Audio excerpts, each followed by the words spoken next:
এই তানবিরা হুলাইয়ে কন্ড তুনাইছে, তানবিরা হুলাইয়ে হট করে বিশ্বকাপে জাগা লইয়া লাইছে।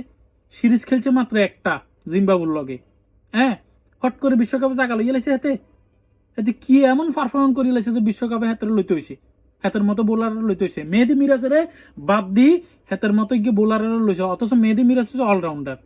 হাতে বোলিং তো করতে হইতো, ব্যাটিংও করতে হইতো। মেহেদি মিরাজের বোলিং তুমি কি এতের বোলিং সরস কোন আন দি কোন অ্যাঙ্গেল দিয়ে আমি তো দেখলাম না, এতে বল করতে লাগলে উবা হাল দি বল করে, হ্যাঁ, কনান দিয়ে এত বালা বোলিং করে যে মেহেদি মিরাজে তুন বালা। হাতে মেহেদি মিরাজের বাদ দিয়ে তানবিরা লইছে, আমরা চিন্তা করেন। আরো হাতে এক সিরিজ মেহেদি মিরাজ কিন্তু বহুত পুরানা একজন প্লেয়ার, বাংলাদেশের বহুত আগে তো সার্ভিস দি যার, ঠিক আছে না।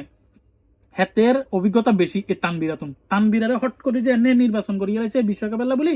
হাতে বিশ্বকাপে যে কি দিয়ে আইব, বিশ্বকাপে ইন্টারন্যাশনাল প্লেয়ারের কোগা প্লেয়ারের হাতে বল করছে, ইন্টারন্যাশনাল প্লেয়ার অগলরে, হ্যাঁ, কোগা প্লেয়ার মেহেদি মিরাজে যে দুগুণের করছে হাতে করছে না, হে দুগুণের, হ্যাঁ। ফিডি তো আমরা বানা লাগবে, দেখবেন যে ইন্টারন্যাশনাল প্লেয়ার যেগুন আছে অন্য দলে সেগুলো দেখবেন যে বল এগুন হালদি বল এগুন ঘুরে ঘুরে ছক্কা মারিব।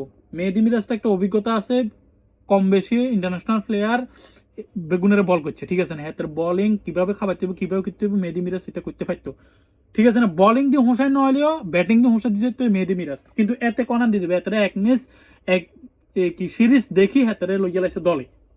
এটা ভাই বাংলাদেশে সম্ভব, এটা বাংলাদেশে সম্ভব ভাই। অন্য ইন্ডিয়ারে আমরা চান না। ইন্ডিয়া ইগে ফেলিয়ার লয় কয়েক বছর হেতারে আইপিএল এ খেলতে হইব, মিনিমাম কয়েক বছর হেতারে টানা বালা করতে হইব আইপিএল এর ভিতরে, তারপরে যায় হেতারে জাতীয় দলে নির্বাচন করবে ইন্ডিয়া।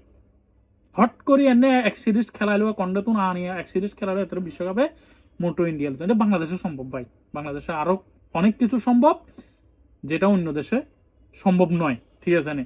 তো বাংলাদেশ কিরমু আর শুভকামনা তো করতে হবে, যেহেতু নিজের দেশ, ঠিক আছে না।